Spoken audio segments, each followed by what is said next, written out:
आज की ये स्टोरी किसी आम जगह की नहीं है। आज की ये स्टोरी है हमारे इंडिया की राजधानी नई दिल्ली की।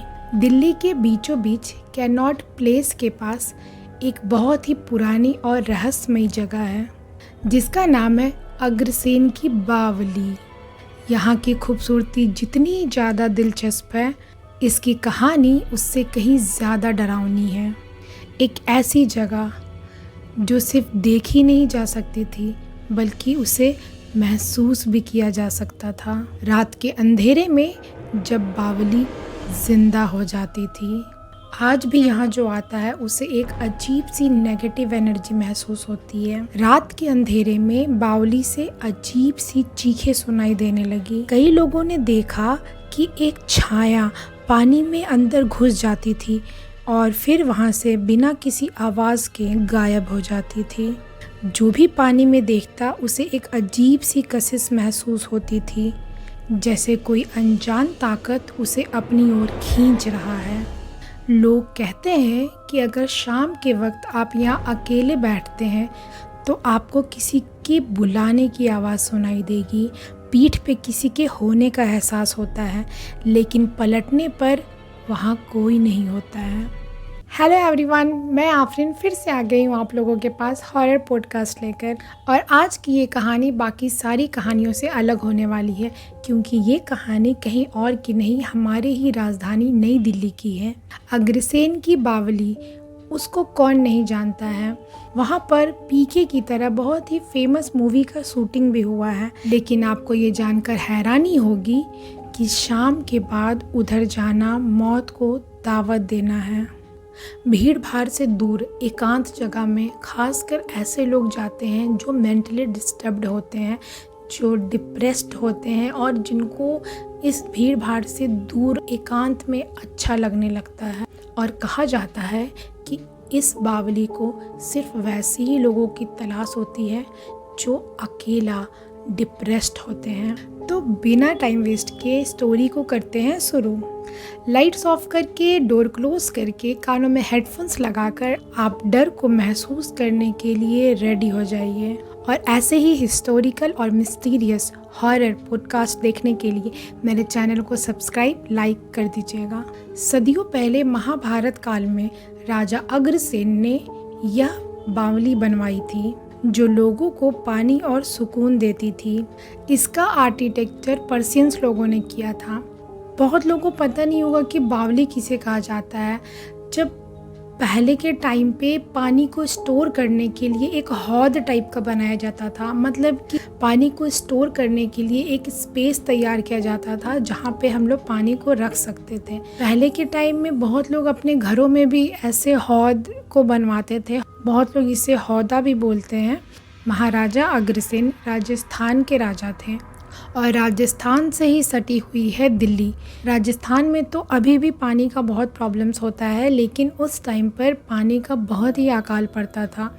और इसी पानी को बचाने के लिए राजा अग्रसेन ने एक बहुत ही बड़े हौद, जिसे राजस्थानी लैंग्वेज में बावली कहा जाता है, उसका निर्माण करवाया था। वो बावली का पानी इतना ज़्यादा शक्तिशाली था कि लोग जब वहाँ पे बीमार पड़ते थे तो उस पानी का यूज़ करके, उसको पीकर और वहाँ के पानी से स्नान करके वो ठीक हो जाते थे।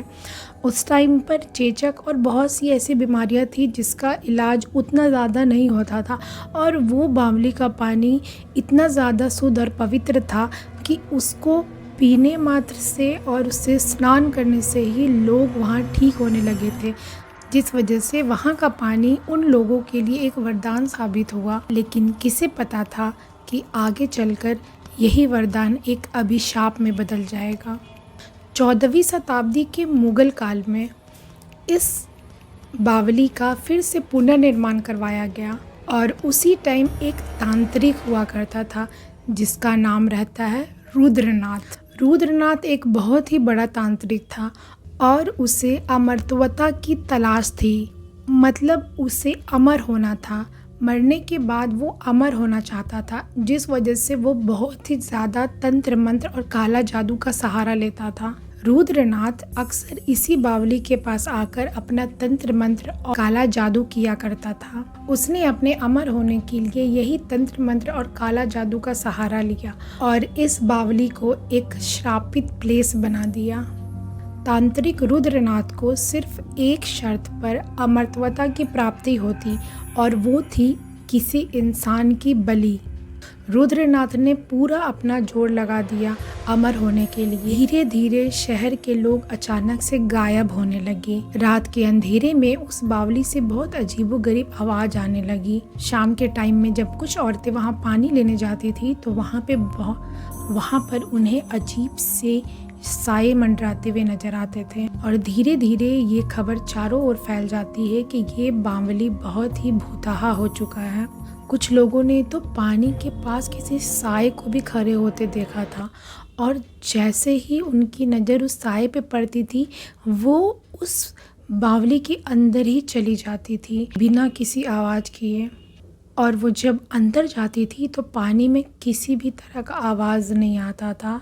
धीरे धीरे वहाँ के लोगों का सुकून छिन गया और रुद्रनाथ ने उस बावली को एक भयानक और तांत्रिक जगह बना दिया था। उसने अमर होने के लिए एक आखिरी प्रयास किया। जब वहाँ वो लोगों की बलि ना दे सका तो उसने अपनी ही बलि देकर वहाँ अमर होने की सोची और जब वहाँ पर उसने अपनी बलि दी तो उसका वो तंत्र मंत्र उसके ऊपर उल्टा ही पड़ गया और रुद्रनाथ हमेशा के लिए अमर होने की बजाय हमेशा के लिए उस बावली के अंदर ही सिमट गया। उस बावली ने रुद्रनाथ की आत्मा को हमेशा के लिए अपने अंदर समा लिया है। कहा जाता है कि रुद्रनाथ की आत्मा उस बावली के गहराइयों में ही सिमट गई है। बावली ने उसकी आत्मा को हमेशा के लिए अपने अंदर समेट लिया और तब से यहाँ आने वाले लोगों को उसकी छाया महसूस होती है। ये तो था उस बावली का इतिहास जो कि 1400 शताब्दी में मुगल काल में हुआ था। ये है अग्रसेन की बावली का सच और उसका इतिहास, जो 108 सीढ़ियों की बावली कैसे एक भूतहा प्लेस में सिमट कर रह गई है। लेकिन यहाँ की रीसेंट एक स्टोरी है जो आपके होश उड़ा देगी। इंडिया का कैपिटल दिल्ली एक टूरिस्ट प्लेस है। ये एक ऐसा जगह है जहाँ पे फॉरेन लोगों से लेकर इंडिया के लोग भी वहाँ पे हमें टूरिज़्म के लिए आते हैं। वहाँ पे इतने प्राचीन पुराने मुग़ल सल्तनत के बहुत सारे मॉन्यूमेंट्स बने हुए हैं। प्राचीन काल के जितने भी मॉन्यूमेंट्स बने हुए हैं, इमारतें बनी हुई हैं, किले बने हुए हैं, उनको देखने के लिए इंडिया के बाहर फॉरेन कंट्री के लोग भी टूरिज़्म वहाँ पे देखने के लिए आते हैं और सबको वहाँ जाने की बहुत ही इच्छा होती है। वैसा ही एक लड़का होता है जिसका नाम होता है राहुल। राहुल एक फ़ोटोग्राफ़र है। फ़ोटोग्राफ़ी के लिए वो बहुत सी नई नई प्लेसेस में जाता है, वहाँ पे फ़ोटो शूट करता है और न्यू दिल्ली एक ऐसा जगह है जो फ़ोटोग्राफ़ी के लिए बेस्ट है। राहुल न्यू दिल्ली अपने दोस्तों के पास आता है वहाँ पे फ़ोटो शूट के लिए। शाम के टाइम में सारे दोस्त अपने रूम में रहते हैं और सब अपना पूरा चिल आउट करते हैं, हंसी मजाक करते रहते हैं। राहुल अपने दोस्तों के साथ शेयर करता है कि उसे किस किस जगह पर जाके फ़ोटो शूट करना है। जब वो अपनी लिस्ट दिखाता है तो उसमें इंडिया गेट, हुमायूं का मकबरा, कुतुब मीनार, लाल किला और ऐसी बहुत सी मॉन्यूमेंट्स का नाम लिखा हुआ था। लेकिन साथ में एक और जगह था जिसे देखकर उसके सारे दोस्त शॉक्ड हो गए थे। अग्रसेन की बावली। राहुल को दिल्ली में अग्रसेन की बावली को भी टूरिज़्म करना था, वहाँ भी घूमना था और वहाँ का भी फ़ोटोज़ लेना था। उसका दोस्त मयंक उसको मना करता है कि तू सारी जगह घूम ले, लेकिन यहाँ क्या जाना, ये तो बहुत पुराना प्लेस है और यहाँ पे अब लोग उतना नहीं जाते, वैसा कुछ यहाँ घूमने के लिए है भी नहीं। लेकिन मयंक राहुल को क्लियर नहीं बताता है कि वो जगह एक भूतहा प्लेस बन चुका है और उस जगह में लोग जाना अब कम कर चुके हैं क्योंकि वो जगह अब भूत प्रेत और आत्माओं से भरी हुई थी। अगली सुबह राहुल और मयंक दोनों दिल्ली घूमने के लिए निकल जाते हैं। एक दो जगह घूमने के बाद दोनों अग्रसेन की बावली आते हैं और जब वो लोग वहाँ पहुँचते हैं तो उस टाइम शाम के 5 बज रहे थे। जब राहुल अग्रसेन की बावली में एंट्री करने लगा तो गार्ड ने उसे रोका और उसे टिकट्स मांगने लगा।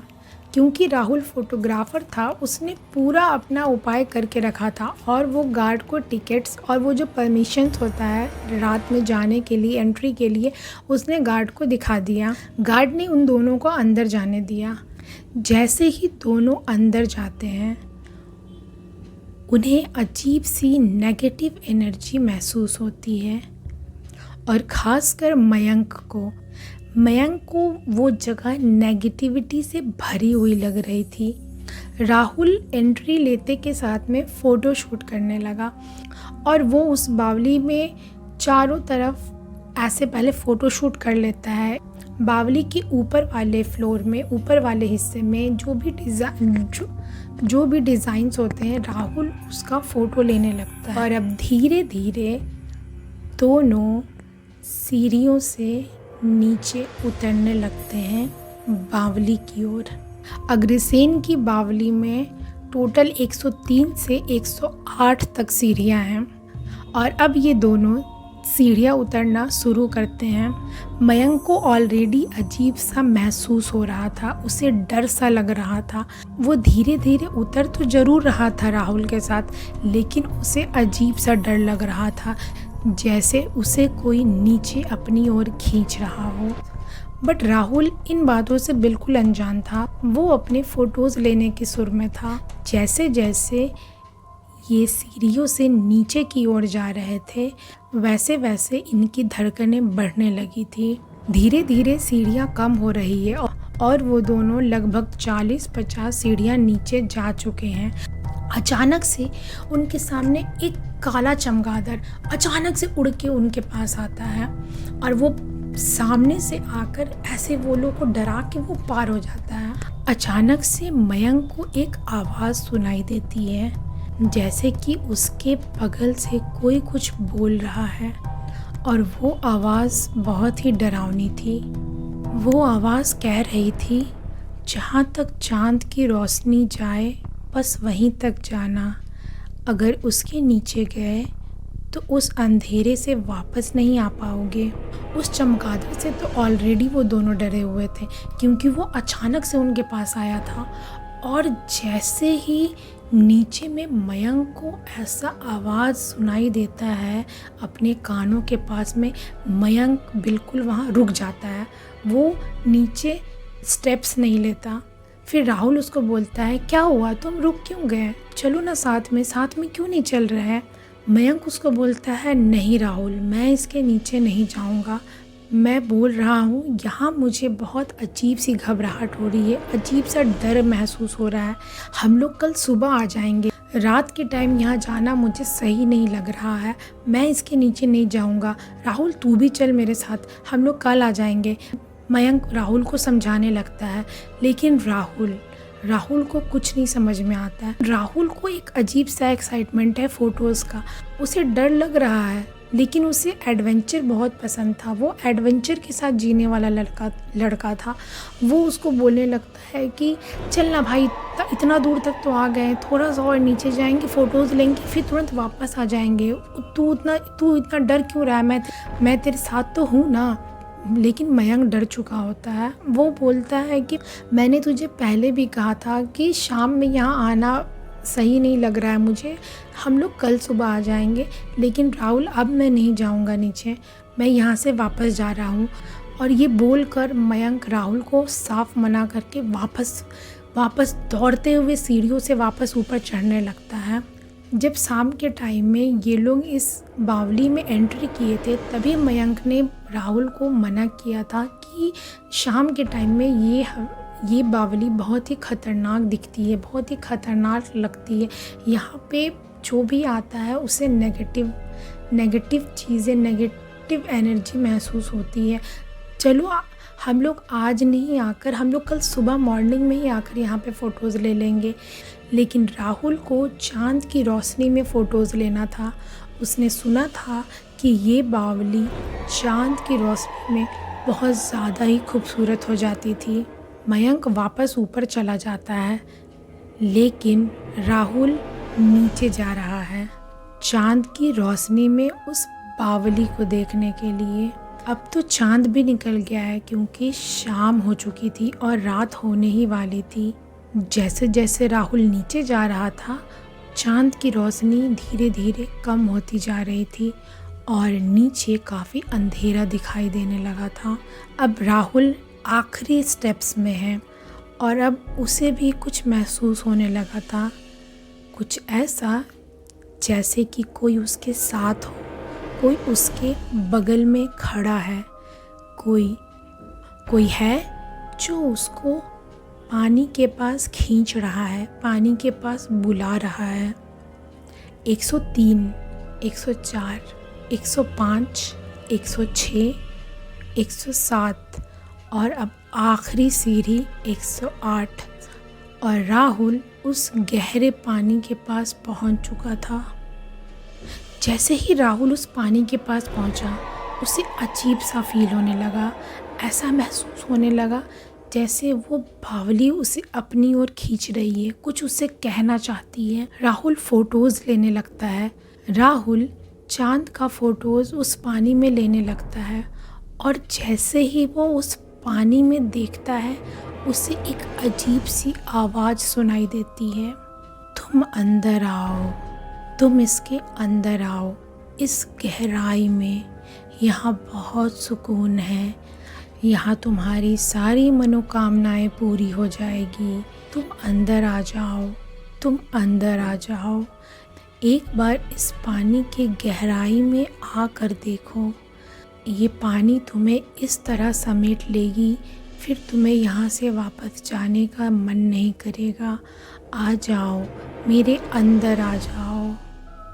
राहुल ने जैसे ही ये आवाज़ सुनी, उसका डर के मारे हालत ख़राब हो गया और उसके पैर अचानक से खींचाने लगे।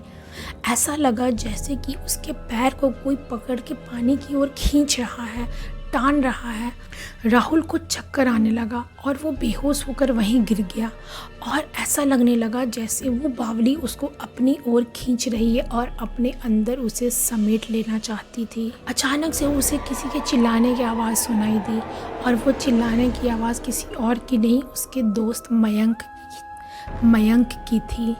मयंक ज़ोर ज़ोर से चिल्ला रहा था, राहुल राहुल तुम कहाँ है, राहुल राहुल आओ। और इतना ज़ोर ज़ोर से चिल्लाने का आवाज़ सुनकर अचानक से राहुल को होश आता है और राहुल गिरते पड़ते सीढ़ियों में चढ़ने लगता है और जैसे तैसे वो सीढ़ियाँ ऊपर चढ़ता है। और जब वो ऊपर चढ़ रहा था तो ऐसा लग रहा था जैसे वापस उसे कोई अपनी ओर खींच रहा है, पैर पकड़ के उसको टान रहा है। और बहुत सारे चमगादड़ वहाँ आसपास में, राहुल के आसपास में उड़ने लगे। वो इतना ज़्यादा डर गया, अजीब अजीब तरह की आवाज़ें वहाँ आने लगी थी। ऐसा लग रहा था जैसे कोई आसपास ही भटक रहा है, कोई आत्मा, कोई रूह उसको अपनी ओर बुला रही है, जो उसे वापस जाने नहीं देना चाहती थी। आधी सीढ़ियों के बाद मयंक ने जल्दी से उसे पकड़ा और पकड़ के जल्दी से वो दोनों उस अग्रसेन की बावली से बाहर निकल जाते हैं। राहुल की जान तो जैसे तैसे बच गई, लेकिन अगली सुबह जो हुआ वो सुनकर आपके होश उड़ जाएंगे। अगली सुबह दोनों बहुत डरे हुए थे और राहुल ने डरते डरते फ़ोटोज़ देखना शुरू किया। और हैरत की बात ये थी कि जब वो दोनों फ़ोटोज़ देखते हैं तो सारी की सारी फ़ोटोज़ ब्लैंक होती है। उस बावली के अंदर की कोई भी फ़ोटोज़ क्लियर नहीं थी, सारी फ़ोटोज़ ब्लैंक थी, खाली थी, सिवाय एक फ़ोटोज़ के जो राहुल ने नीचे जाकर बावली के पानी के पास में लिया था। उस फ़ोटो में राहुल के पीछे एक आत्मा की फ़ोटो होती है। वो आदमी काले रंग का कपड़ा पहना हुआ था, ऊपर से लेकर नीचे तक जैसे कोई बाबा पहनते थे, और उसके हाथ में बहुत ही लंबा स्टिक, डंडा टाइप का वो हाथ में लिया हुआ था, जैसे कि वो कोई तांत्रिक हो। क्या उस फोटो में जिस आत्मा की पिक्चर थी वो तांत्रिक रुद्रनाथ की थी, या फिर वहाँ किसी भूत ने अपना बसेरा करके रखा हुआ है। बावली ने उस तांत्रिक की आत्मा को हमेशा के लिए अपने अंदर समेट लिया था और शायद उस तांत्रिक रुद्रनाथ की आत्मा ही उस बावली में चारों ओर घूमती हुई नज़र आती है और अपनी ही तरह उस बावली के अंदर लोगों की रूह को समेट लेना चाहती है। एक टाइम था जब ये बावली इतनी ज़्यादा खूबसूरत थी कि लोग यहाँ घूमने आते थे। यहाँ का पानी कभी नहीं सूखता था और कभी भी लोगों को पानी का प्रॉब्लम होता था तो उस टाइम इसी बावली से लोग पानी लेकर जाते थे। लेकिन तांत्रिक रुद्रनाथ ने इस जगह को एक भयानक जगह में बदल दिया। अग्रसेन की बावली में तो घूमने के लिए हर लोग जाते हैं, लेकिन खासकर शाम के टाइम में ऐसे लोग जाते हैं जो मेंटली डिस्टर्ब्ड होते हैं, डिप्रेस होते हैं और जिनका ब्रेकअप वगैरह हो जाता है। और कहा जाता है कि इस बावली को सिर्फ वैसे ही लोगों की तलाश होती है जो अकेला रहना चाहते हैं और जो दिमागी तौर पर डिप्रेस्ड होते हैं। ये बावली खासकर वैसे ही लोगों को अपनी ओर बुलाती है और अपनी ही तरह इस बावली में समेट लेना चाहती है। आज भी अग्रसेन की बावली अकेली आत्माओं को बुलाती है। उसका पानी अंधेरे में लोगों को अपनी ओर खींचता है और अगर आपने उसकी आवाज़ सुन ली तो शायद आप वापस ना लौट पाएँ। अगर रात में कभी यहाँ जाने का सोचना तो याद रखना कि ये बावली अभी भी भूखी है और पानी में कभी मत देखना, क्योंकि जो यहाँ एक बार समाया वापस कभी लौट कर नहीं आया। और हैरत की बात तो ये है कि जब भी लोग डिप्रेस्ड होते हैं, मेंटली डिस्टर्ब्ड होते हैं, तो लोग वहाँ पे एकांत के लिए जाते हैं। लेकिन ये बावली इतनी ज़्यादा खतरनाक होगी, इसका अंदाज़ा लोगों को बिल्कुल नहीं होगा। वैसे वहाँ बहुत से सुसाइड केसेस भी हुए हैं, लेकिन हैरत की बात यह है कि पानी में डूबने के बाद लोगों की लाश पानी के ऊपर आ जाती है, लेकिन उस बावली में आज तक जो डूबा वापस उसकी लाश भी ऊपर नहीं आई। क्या राहुल की कहानी आखिरी कहानी होगी या फिर कहीं और एक नया शिकार तैयार है? ये एक रियल स्टोरी थी और आपको ये स्टोरी कैसी लगी मुझे कमेंट बॉक्स में ज़रूर बताइएगा। चैनल पर नए आए हैं तो सब्सक्राइब कर लीजिएगा और मेरे वीडियोस को लाइक और शेयर कर दीजिएगा। मिलती हूँ आप लोगों से कुछ ऐसे ही रहस्यमयी पॉडकास्ट और कहानी को लेकर। तब तक के लिए अपना ख्याल रखिए। Bye bye.